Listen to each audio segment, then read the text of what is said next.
მემინა წმინდა გრიგოლ ღვთისმეტყველის ლამაზი ამუნარიდი წაგიკითხოთ, სადაც ჩანს აი სიყვარულის ნაყოფები, რა ლამაზია ეს.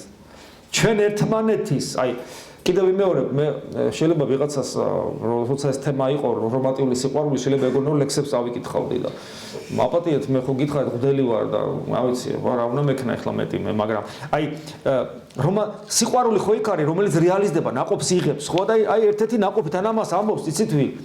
ეკლესიის ისტორიაში არსებობს სამი ღვთისმეტყველი, ეს არის იოანე მოციქული ღვთისმეტყველი, ეს არის გრიგოლ ღვთისმეტყველი ბასილი დიდის მეგობარი, დიდი მღვდელმთავარი და ეს არის სიმონ ახალი ღვთისმეტყველი. ხო, რამხელა წოდება აქვს ეკლესიაში და აი ეს დიდი ადამიანი, რომელიც აი საოცარ ჰიმნებს უმღერს, ხო, უფალს და რომელიც ასე დიდია ღვთისწინაშე, ნახეთ როგორ ამბობს ქორწინებაზე, რომელიც არ ყოფილა არასოდეს დაქორწინებული.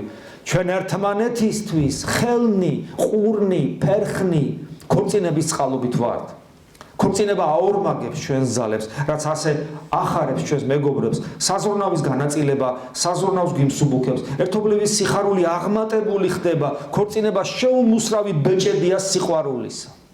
არ არის ეს პოეზია, მოდი ასე ვთქვათ, ხო, პროზაში გადმოცემული. სიყვარულით ერთ ხორცს და ერთ სულ ერთობა რწმენას ამახვილებს. კი არა აკნინებს, ამახვილებს რწმენას. რამე თუ ქორწინება კი არ განგვაშორებს, არამედ გვაახლოებს ღმერთთან. არ არის აპოლოგია ნამდვილი სიყვარულისა. ტერტულიანი არის ერთ-ერთი ადამიანი, რომელიც საოცარი აპოლოგეტი იყო ქრისტიანობის და ერთ-ერთი ძალიან ხისტი ქრისტიანი შეიძლება ასე ითქვას. აი ძალიან ხისტად დამცველი მართლმადიდებლობისა თავის დროზე და მე ცოტა სამწუხაროდ, ცოტა აურია სამწუხაროდ, მაგრამ ერთ-ერთი ესეთი ითვლება. და აი ნახეთ რას ამბობს.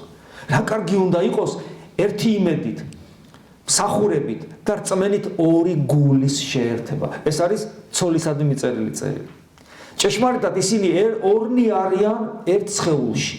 სადაც ერთი სხეულია, იქ ერთი სულიცა.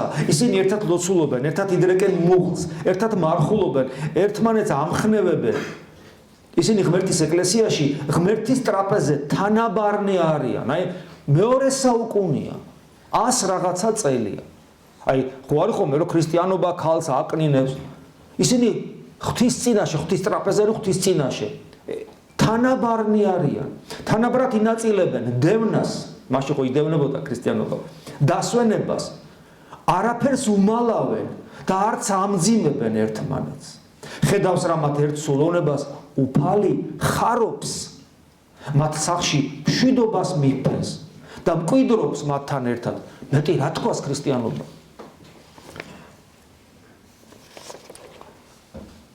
ეხლა კიდევ ქრისტოს იანარასი ეს მართლა საოცარი ღვთისმეტყველი. მაშინ, მხოლოდ მაშინ ეს იანარასი მე-20 მხოლოდ მაშინ, როდესაც სხვა სქესის პირისადმი სიყვარულს ადამიანი თავდავიწყებამდე, საკუთარი ინდივიდუალიზმის დავიწყებამდე მიყავს, აი რომანტიკული სიყვარული რა არის? თავდავიწყება, ინდივიდუალიზმის დავიწყება. ანუ მზად ხარ მოკვდე, არაფერი არ გახსოვს. ესე იგი, არ ჭამაგინა, არც მაგინა, ავათხარ, მარტო ის გინდა, მარტო იმაზე ფიქრობ. ხო, ეს არ არის ერთ-ერთი დამახასიათებელი თვისება რომანტიკული სიყვარულისა. ხო?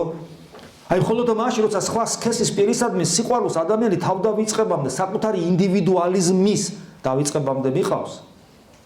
მხოლოდ მაშინ, აი ეს რა მდგომარეობაა, იცი რომ ოღონდ ის იყოს ბედნიერი და მე არაფერი არ მინდა. არა ისე რომ ჩემი არა ხარ, მაშინ კლავს და წარმოიდგინე ახლა რა. ეს არის ეგოიზმის სრული აი განსხეულება. ოღონდ ის კარგად იყოს და დამთავრდა. მხოლოდ მაშინ იხსნება ადამიანის წინაშე შესაძლებლობა, აი როცა ესეთ მდგომარეობაში ადამიანი უპასუხოს ღმრთისაგან მისკენ მიმართულ მოწოდებას. იმიტომ რომ რატო არ ესმის ადამიანს ღმერთის დღეს?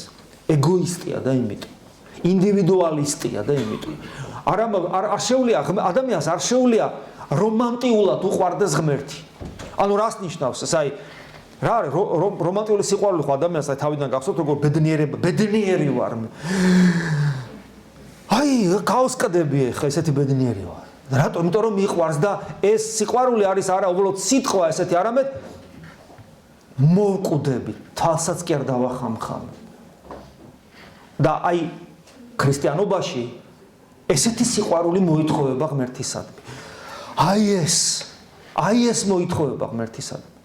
და რატო არ შეუძლია?